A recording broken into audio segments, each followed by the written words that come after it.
Be ye transformed, be transformed by the renewing of your mind, that ye may prove what is that good and acceptable and perfect will of God. Ephesians chapter 2, verse 22 to 24. It says that ye put off concerning the former conversation the old man, which is corrupt according to deceitful lust. Verse 23. And be ye renewed in the spirit of your mind, that ye put on the new man, which is after God, created in righteousness and holiness. I want to say that I consider this topic highly instructive, especially in a time like this. You will agree with me that with the advent of the COVID-19 pandemic, which has disrupted our normal way of life and worship, coupled with the myriad of security challenges, which has thrown up issues of kidnapping, banditry, terrorism, killings, in addition to the downturn in the economy, things have really changed for the church. The church that we used to know 4 or 5 years ago, especially in this environment that we find ourselves, has completely changed. At times I wonder those in the north, how they are coping. It's still not so much in this particular part of the country, but we are feeling the effect. And you know, I want to believe that gathering like this, we've just had the talk on church growth, to be able to help us to appreciate what is happening in a time like this. And so that we can, as we pray, hopefully put us together and listen to some of these teachings and messages, we can know how to navigate through some of these challenges, so that we can ensure the enhancement and sustenance of the business of the kingdom. Let me at this point in time, I daddy try to define what the church is. I want to also try to do a little bit definition of what I believe the church is all about. When you talk about the church today, in the heart of many people, whether believers or unbelievers, they have different meanings of what the church is. A lot of people particularly believe that the church is a physical structure. When you say Foursquare Gospel Church, Jakande, their minds immediately go to this big, gigantic auditorium, the space and buildings that you have all around. A lot of people believe that wherever you have a place of worship, where people gather to make acquaintance and have their needs met, whether spiritual, financial, or even physical needs, you already have a church. But I want to say that the church, like we all know, I'm talking to ministers, and I know many of us even know more than some of the things I'm saying. The word church comes from the Greek word ecclesia, meaning an assembly or the called out ones, an assembly of the called out people of God. The church is the gathering of the called out people of God with the singular purpose of worship and working to accomplish God's purpose. We need to be very clear in our mind. There is a purpose why God founded the church. The reason why many of us are not doing as much as God expects us to do is that we really are not clear in our minds of what heaven's expectation is for us. We can also talk about the church by referring to it in two basic ways: the universal church and what you call the local church. The universal church is the body of Christ generally. You may be in Redeem, you may be in Foursquare, you may be at the Assemblies of God church, but as long as you are a child of God, you say, you are my brother, so give me your hand. Automatically it becomes a church. The local church is the physical expression of the word of the universal church in a particular way. Place. Jakande, for instance, Estate Church is a local church. We were coming, we saw one of your churches, Bucknor, is a local church. But when we come together from different places that we normally meet, we can say, look, whether they're in America or whatever, this is a universal church. I want us to take note that the primary purpose of the church can be summarized as three ways. Number one is making disciples for Christ. And as we look at some of these things, we're all pastors seated. I want you to rate yourself whether I am fulfilling the purpose of God in what God has called me for. We are not called to begin to have lunch, have dinner. It's part of it. If we could grow the church, fine. But those are not the primary purpose of the church. Number one purpose of the church, why the church will meet and keep meeting, is that God has called us together to do what? To make disciples. I hope you are following me. That is the number one purpose. Number two purpose, and you see that in Matthew chapter 28, verses 19 to 20 that are that read. Number two purpose is to mature believers for Christ. Number one is to make disciples. Number two, when they come in, is for us to do what? Mature them for Christ. And number three is to manifest God's glory to all men. Colossians chapter 1, verse 29. Those are the three purposes of the church. Make disciples, mature them when they come in, and the church must manifest the glory of God. He said, let your light so shine before men, that they will see your good works and glorify your Father who is in heaven. Everyone that is part of the family of the church must let his light shine wherever he finds himself. That is the only way people can give glory to God. So the priority of the church, therefore, must be one, evangelism. For us to be able to make disciples, we must do what? Have a priority to do what? To evangelize to them. And I say do what? Relating to unbelievers. Number one priority is evangelism, relating to unbelievers. Number two priority of the church is to edify the believers. That is relating to believers, one another. You kept hearing our daddy talking about preparing your message. Preparing your, and I tell people every time I have an opportunity to preach, I make up my mind I'm doing it for the very last time. I decided to give you some of the things in your hand. Half of what I'm going to be mentioning is not in your hand, and I'm not likely to do 1/4 with the time that has been given to me. Every time one has an opportunity, you need to put in everything into what you are doing. Because one of the priorities of the church, of any pastor, is to edify the believers who are in your midst. And then number three is exhortation. That is relating to God. So the church has a priority to relate to unbelievers, evangelism, relate to one another, people who are already in the body of Christ, which is edification, and relate to God, which is exhortation. My prayer this morning, this afternoon, is that seminars and conferences like this will not only open our eyes to God's expectation of the church, but help us drive the church, and I mean the transformational church of the 21st century, to focus on its basic responsibility of preaching the gospel of salvation to men and women around. That's why I'm going to be examining this topic under three different headings. I'm going to do a panorama of the church history in the pre-21st century. Don't forget, I'm talking about the transformational church in the 21st century. How was the church before now, before this 21st century? And then we look at the preoccupation of this transformational church in the 21st century. What is the church supposed to be doing at this particular point in time?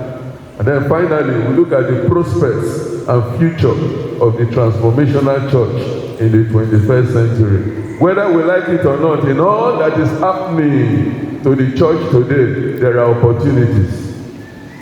Hello? There could be challenges, but there are opportunities. And we'll be looking at some of them if time permits as we get to the very end. Now let's look at the very first part of it, and which is the panorama of the church history in the pre-21st century era. Please, I'll take a little bit of time, because a lot of us complain today about the church. But if we know how the church has evolved right from the very beginning, we'll be able to appreciate and still give glory to God for whatever we are seeing today.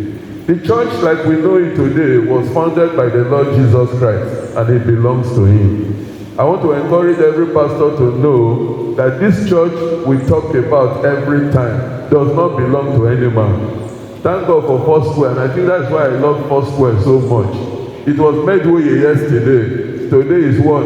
Aboyeji. Tomorrow it could be any other person. Are you following what I'm saying? So it's so clear that the church does not belong to Medway. The church does not belong to Aboyeji. And I know very well that we all know that the church belongs to the Lord Jesus Christ. And that's why we need to be very careful and put in all that we can as much as possible to do what God expects from us. What we call the church today was birthed on the day of Pentecost. It blossomed as a result of persecution. Persecution came and they spread out doing the work of evangelism. It's also blossomed by what? The power of the Holy Spirit that was at work. And as they proclaimed the word of God through the apostles wherever they went. The church as we know it today has passed through various dispensations in church history. And for us to do justice to the subject matter that we are talking about, the church of today, it is important that we take a general view of what the church looked like before the pre-21st century. And because there are lessons to pick that will help us see and locate today's church and probably its future. And I'm going to be doing that by looking at 12 eras. Please just follow me as we go on. The very first era is what I call the era of the gospel. And that was from 4 BC to 33 AD, during the time of our Lord Jesus Christ. This era covers the period of the birth of Christ, Christ's history, Peter's confession of faith to the time of the birth of the church. You know, the church was actually birthed on the what? On the day of Pentecost. So from the time Jesus came to this part of eternity to the time he left is the era I'm talking about. And then this era actually marked the what? The laying of the foundation of the birth of the church. For without the gospel period, there will be no church history. The lesson to pick from this very first era, the era of the gospel, is that Christ is the cornerstone of the church. And that his great commission is to make disciples. That is what should constitute the agenda of the church. The reason why Jesus came is what we should all be looking at. And he gave us very clearly when he was about to go. He said, I'm going to my Father. He said, all power in heaven and on earth has been given to me. He said, go ye therefore and do what? And preach the gospel. I want us to know that this was the foundation of the church. And the basic agenda of any church should be the what? The preaching of the gospel. If we are doing any other thing apart from that, every other thing we are doing, if it's not targeted at that particular goal, like I worked with Reverend Obanachi for some time, and there's a word he normally uses. He said, you would have walked to no purpose. I pray that none of us will walk to no purpose in the name of Jesus. I hope you are following me. The second era is the era of the New Testament. What's the first era again? The era of the gospel. The second one from 33 AD to 100 AD. That is at the very particular point Jesus had to go to the Father, and to the point where the book of Revelations was written. Revelation chapter 1, chapter 2, chapter 3. When John said, I began to reveal to us what God showed to him. This area can be divided into two. Basically, the early apostolic church, 33 AD to 70 AD, and the later apostolic church, 70 AD to 100 AD.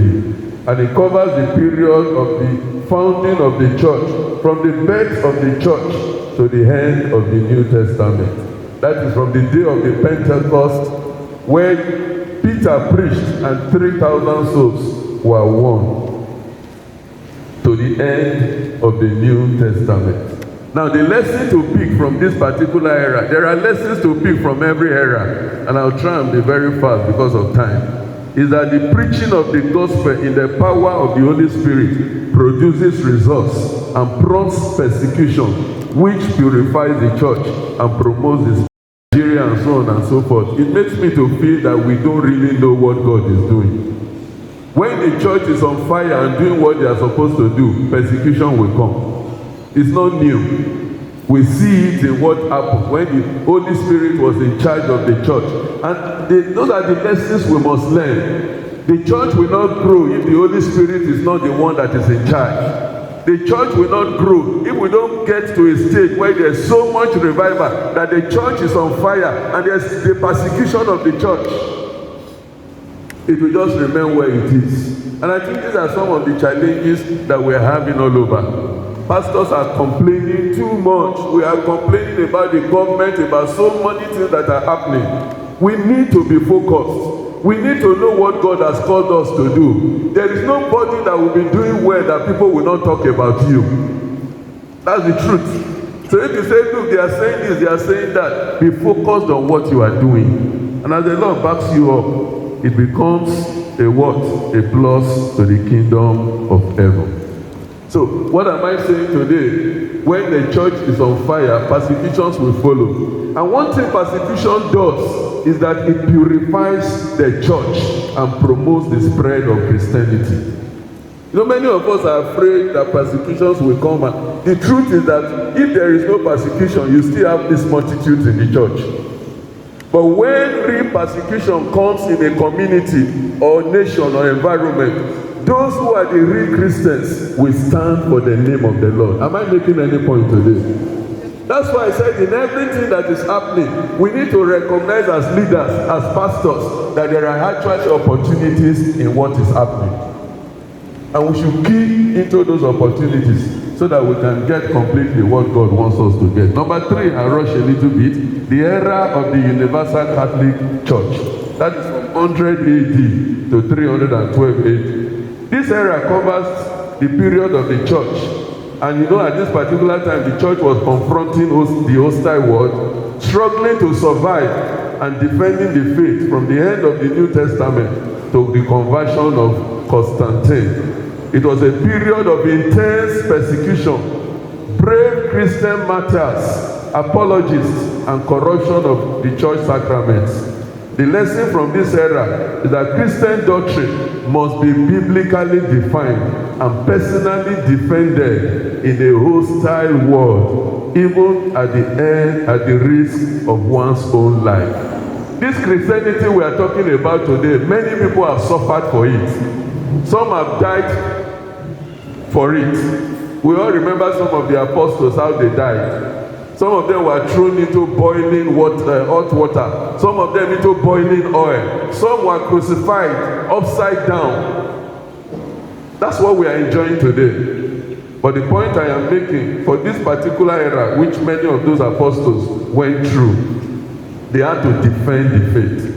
And I think the lesson for us to also learn is that in whatever is happening, the church must defend what? The faith.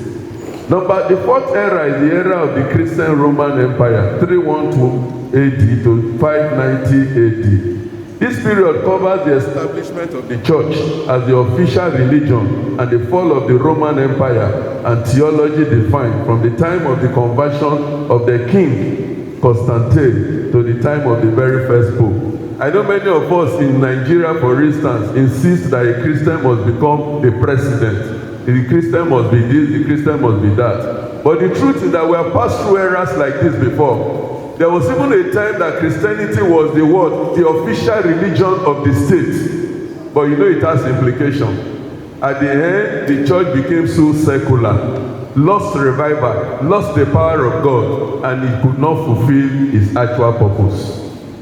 So everything you look around and you need to understand some of these things the devil throws at people.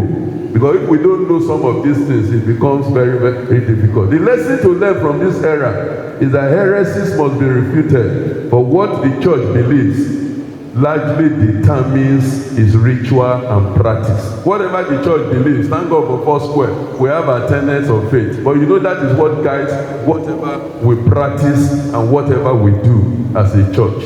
So at this particular time, there were a lot of things that now crept into the church because the church became so secular.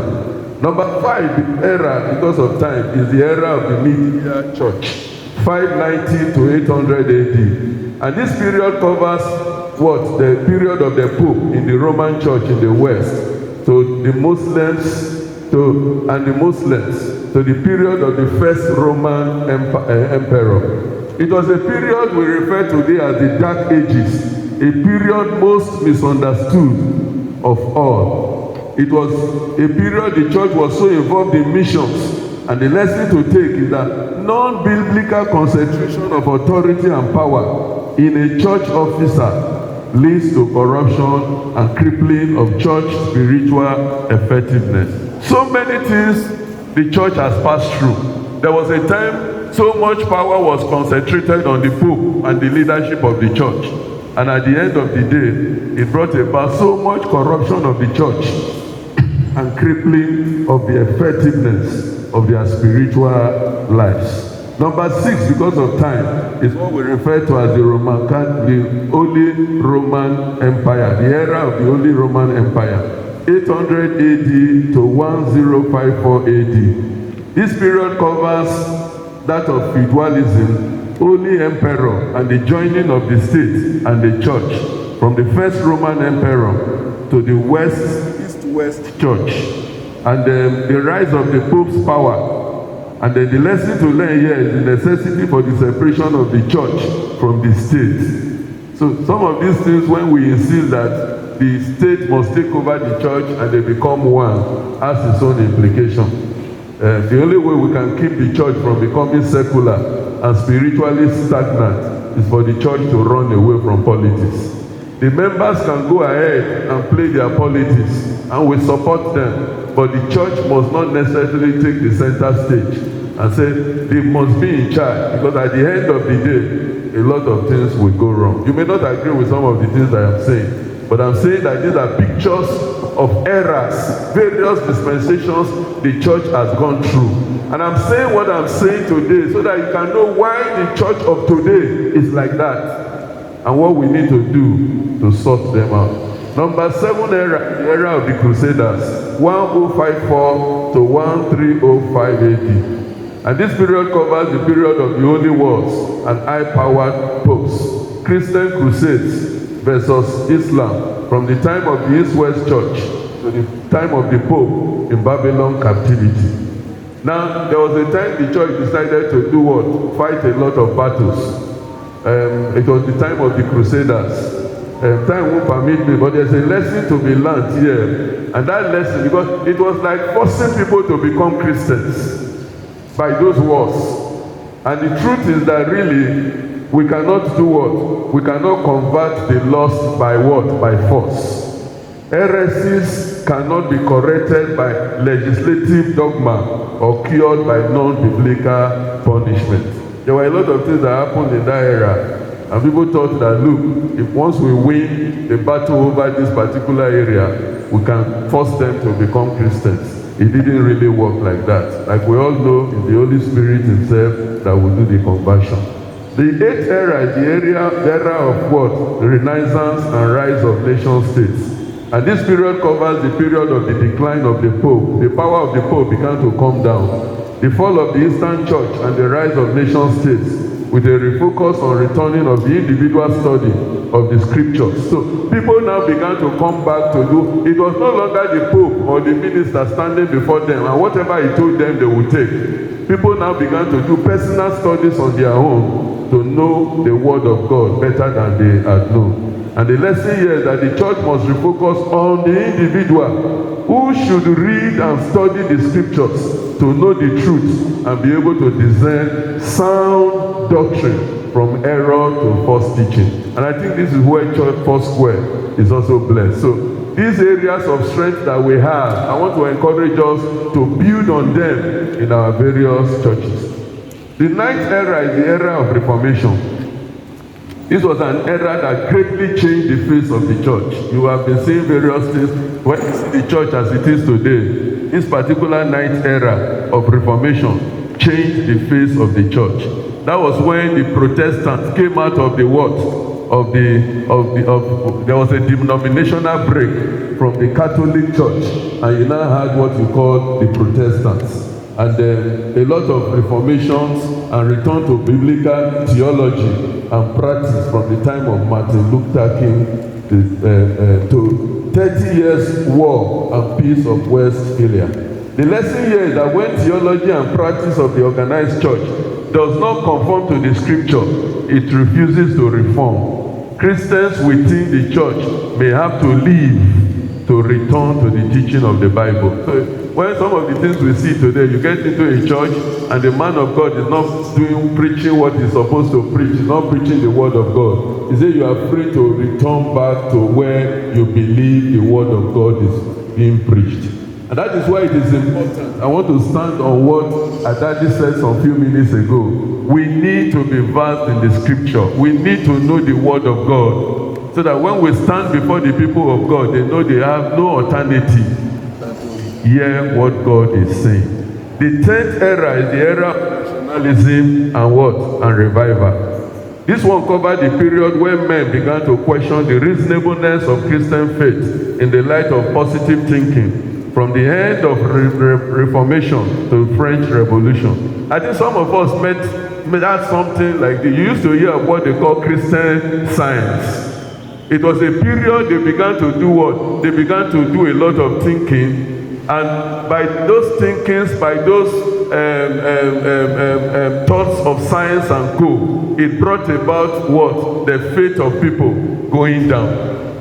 A lot of people believe that they had to be able to explain, for instance, some of the miracles that were happening. What is the scientific connotation or scientific reason? How did it happen, and so on and so forth? And you know, many a times faith and science may not be able to jam. So it brought about a weakening of the word, of the faith of the people.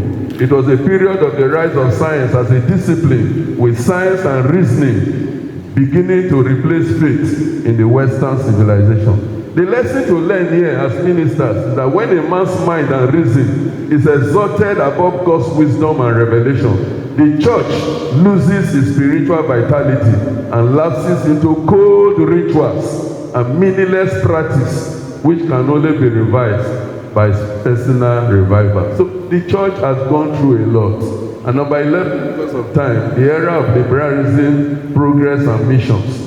This one formed a very important link between what we have now, the modern era, and what was happening before. It was the period of the Industrial Revolution, with the rise of communism, socialism, materialism, and liberal theology, from the period of French Revolution to World War I. So there was a shift of authority from God and the Bible to man and experience.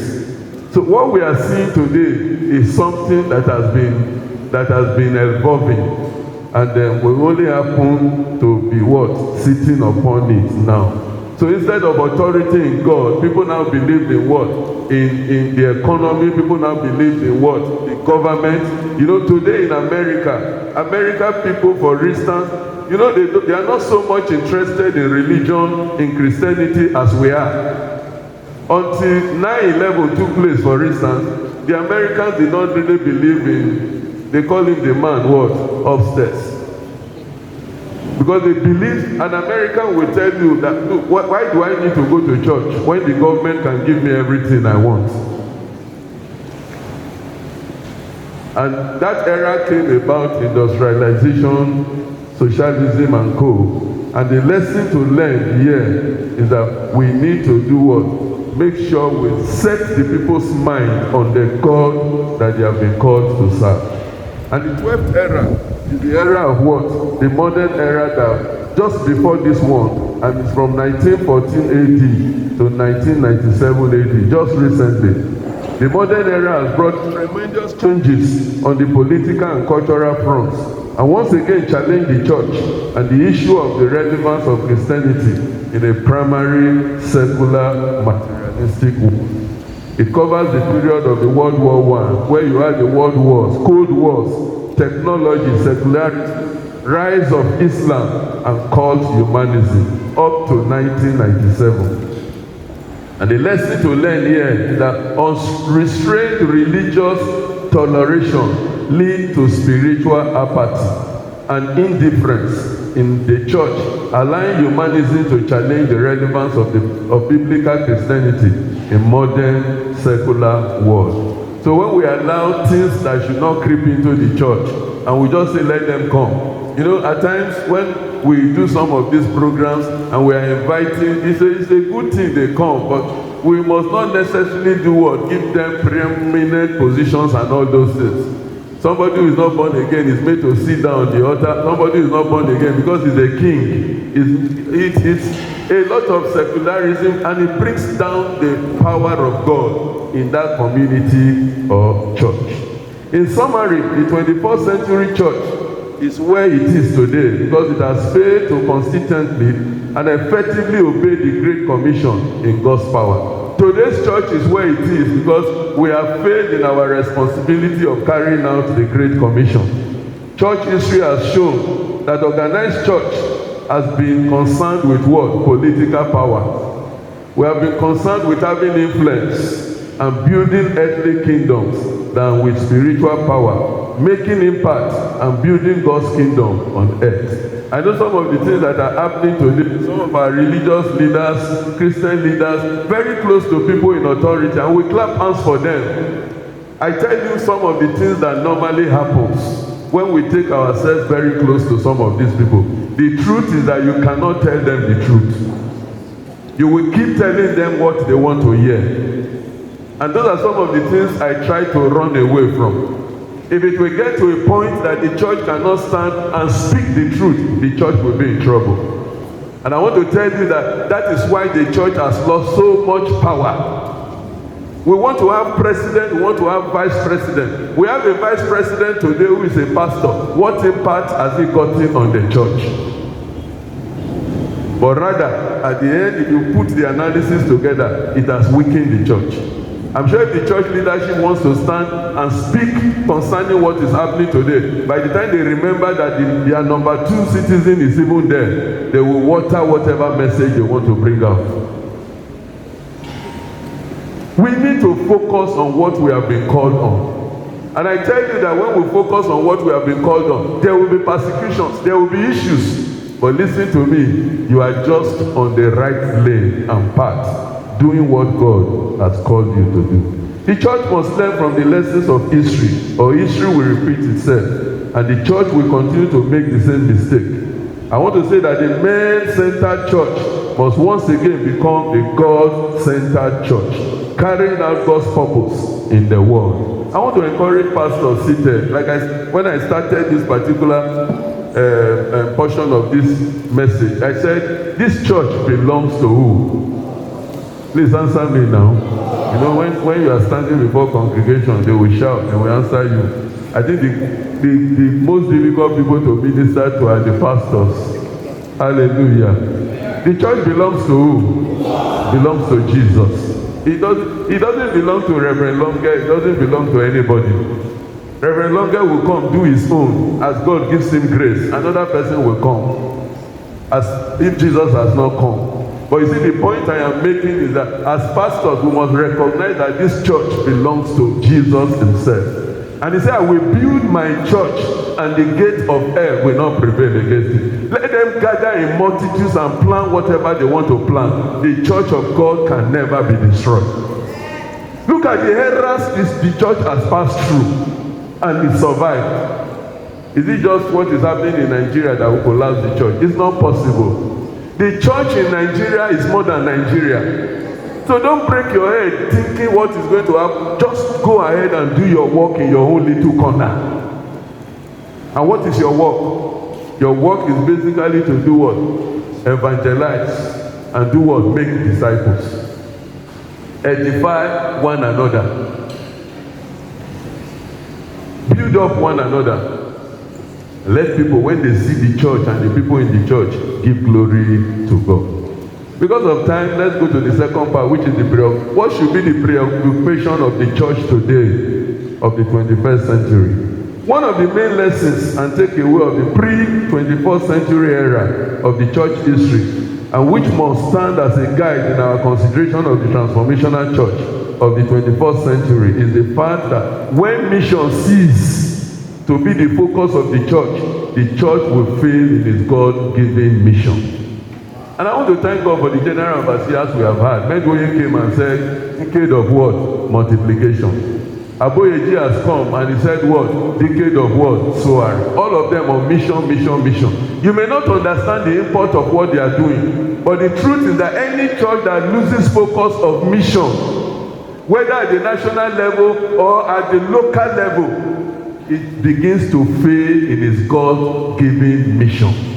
Do all the miracles, raise all the dead, do whatever you are doing. As long as souls are not being added into the kingdom, you are not doing what is expected of heaven.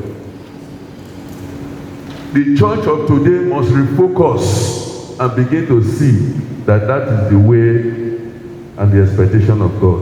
Why congregations have long been measured by success of long congregations have been measured by bodies. How many people do we have? Thank God that Daddy talked about numerical growth. It will also be deceitful. Some measured by budgets. I was reading during the week of letters that were written to some pastors and said, you have not been measuring up to your financial obligation. You are hereby sacked. There are ministries that are doing that now. There's a budget you must bring in. If you are not bringing in, you are gone.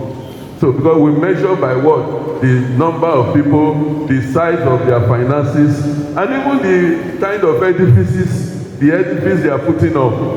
Big, gigantic edifices all over the place. I mean, setting records of attendance, offering size, and square footage. The scorecard does not stop there. For when it does, the deeper emphasis of accountability, discipleship, and spiritual maturity is lost. And the result is that we see fewer lives transformed, Christian influence wane, and churches thin out. We can open the gate and say, let everybody come. Let the kings in our area, once we can have the big men in our area coming to church, and they are not born again, then that church is growing, that church is increasing. They were 400, they are now 1,000. But they may not necessarily be filled with people who are born again. You know what will definitely begin to happen? The spiritual life of the church begins to come down. And you know, I don't know if you observe, every time you want to appoint leaders, you see yourself doing 3 or 4 assignments for one person. In a church where you have close to 300, 400, so you have a lot of people in the church, but not many of them are useful. The church is full. At the national, they know you are 1,000. But how many people are really relevant in that church? They may not be up to 50. That kind of church for me, number one, is not growing. That kind of church for me is not fulfilling God's mission. Please, if you are following me, can you shout another hallelujah? So, spiritual maturity is lost, and the Christian influence, like I said, comes down. And you know, this situation, like we saw in the areas earlier on, but what was happening in Northern America, but today they are happening in Africa. They are happening, especially in Nigeria. We are beginning to experience them. The importance of disciple making through biblical engagement and prayerful dependence on God, alongside ever-increasing intentional participation in missions and ministry activities, cannot be overemphasized. As the world continues to see more people following Christ, problems are increasing every day, and people are looking for solutions. And the truth is that one of the main places solutions can be found is in the what? Is in the church. Solution is only in our Lord and Savior Jesus Christ. Many of them are rushing into the church, but are we prepared to give them what they are supposed to be giving so that they can stand and bring God out? More believers are growing in their faith, and more churches are making impact on their communities. And that is where the transformational church of the 21st century comes into place. I want to say that talking about transformational church, our God is a transforming God. And anytime is the Lord of someone's heart and life, transformation occurs. But transformation is what happens when God takes hold of the life of the everyday person. When God, we are here today because God has taken hold of our lives. Any man and woman God has taken hold of his life, what you are also saying is that that life has been transformed. Hello? And that's what makes the what? The transformational church. If it is dry sinners, I don't know what you call it, come into the church, or wet sinners come into the church and they remain wet sinners, then we're in trouble. The church is not what? It's not transformed. I pray that God will transform his church in Jesus' name. Please say a better amen. I don't know, I will need to skip some things, but we need to take note that we can allow transformation to take place through what I call vision casting. Pastors and leaders helping to keep the focus of the people, reaching up. Listen, I thank God for miracles that are happening all over the place. But see, the greatest problem why the church looks as if it's stagnant today is that we are looking inward too much. My husband, my wife, my children, my this, my that, my this, my that. That was not what the church was sent for.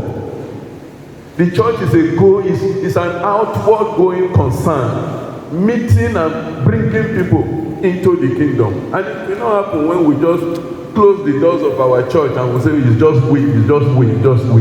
That has been the emphasis of and that's why the church is not growing.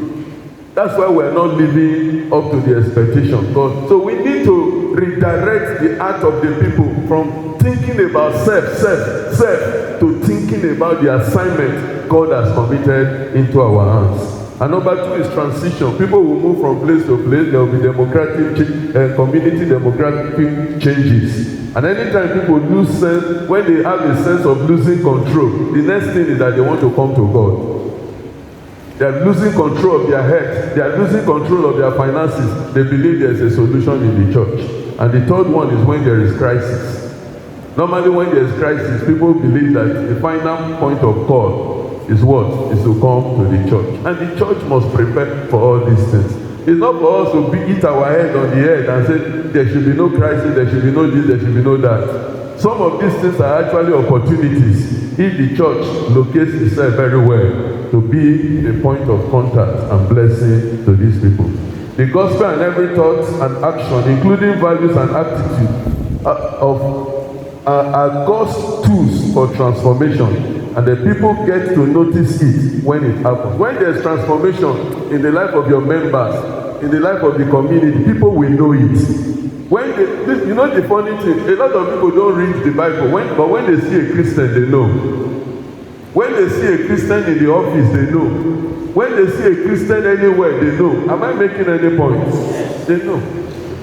And you may not even carry a big Bible or even show it. By the way the person is what? Carrying his carriage, you will know where this one is coming from. God transforms the people with the gospel and they get changed from living for self to dying to self.